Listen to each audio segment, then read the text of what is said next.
Runway has released Aleph, but is it as mind-blowing as it appears? Welcome back to the channel where we discuss the creative uses of AI, and just off the heels of Act 2, Runway comes out with Aleph, I guess that's how you pronounce it, which is a revolutionary AI editor which allows you to basically chat your way through some very complex video edits and style changes and all kinds of wizardry. When this video demo was released the other day, a lot of us got very excited. Some speculated it was going to be a huge extra cost and something really spectacular that only the elites would get access to, but no, if you are on the standard plan or above, you have access to this tool. Now, it's only been out for a day, so I feel a little unqualified to do a deep dive. I do have a lot of examples to show you that I played with. I'm not going to go on and on and on this time. I just want to keep this short just to show you, hey, it's working, and this is basically how it works. You find it right here within the interface in the Gen 4 section. You're not going to see anything that says Aleph. It's just something that is always there. You can use it from this area here, or you can go into chat mode, which they actually recommend.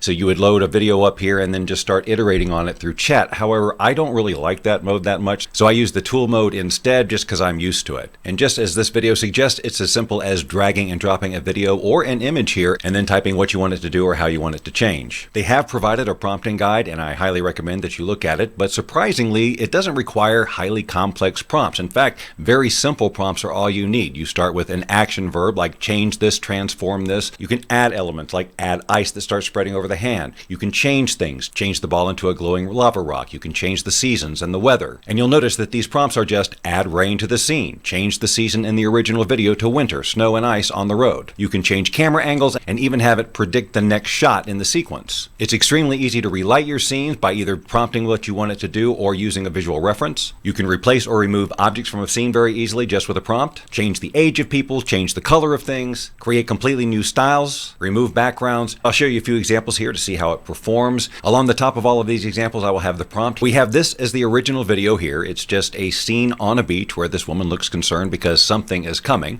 The prompt is, it's evening, there is a huge storm with waves crashing. So now playing them side by side, this is the result. Sometimes you'll find that the frame rate on the Aleph output is just a little different. You'll see she raised up a little bit before she did, but the general idea is that it changed the scene the way I prompted. For your reference, if you're just watching this video, the prompt used to create this is also part of the file name, which appears right under here if you want to pause the screen and see the prompt if you miss it. Here the prompt is, the water transforms into lava.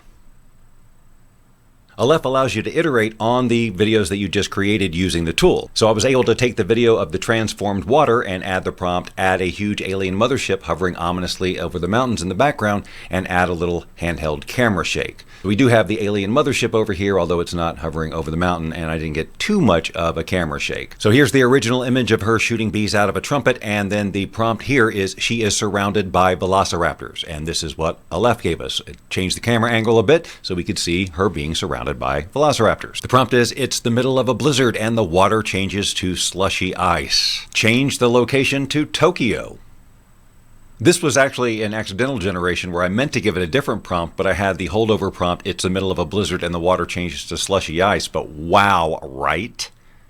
This is amazing. Every little aspect of the snowstorm is in that scene correctly. Here I used its ability to take the style of one image and transfer it to the video. In this case, this is the image, recognize it, that I used for the style. And it just says the entire style of the video is based on the style of BDM Studio. Here we have transformed the spider into a cute Pixar animated style, leaving everything else realistic. Here I tested the ability to change camera angles by just saying view from a different angle, even closer up. Instead of transforming a video, I just started with a still image, which is this over here of her just sitting on a bike, and then the prompt was she is riding her bicycle being chased by a swarm of bees. Pretty much just typical image to video stuff. I didn't really change anything in the environment in this case, just added the bees. Here's another example of getting different camera angles. I kind of broke protocol when I wrote this prompt. Instead of saying change the camera angle, I said show the side view of this video being recorded, revealing a studio audience. But I got exactly what I wanted to. The turtle is made of orange peels. Make it rain and change the ladybugs to tiny spaceships. Here I tried predict and visualize the next shot in the sequence. So we first started with this video of this guy walking with this lighting along a fence, and this is what it predicted would be the next shot. I mean, it's pretty much dead right. His arm's right there. He's running along the fence. That's cool. The arena is full of people cheering. Remove everyone but the accordion player.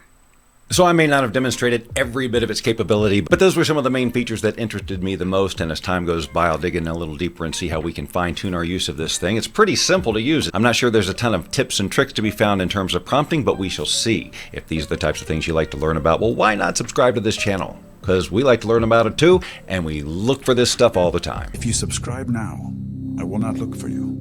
I will not pursue you. But if you do not, I will look for you. I will find you, and I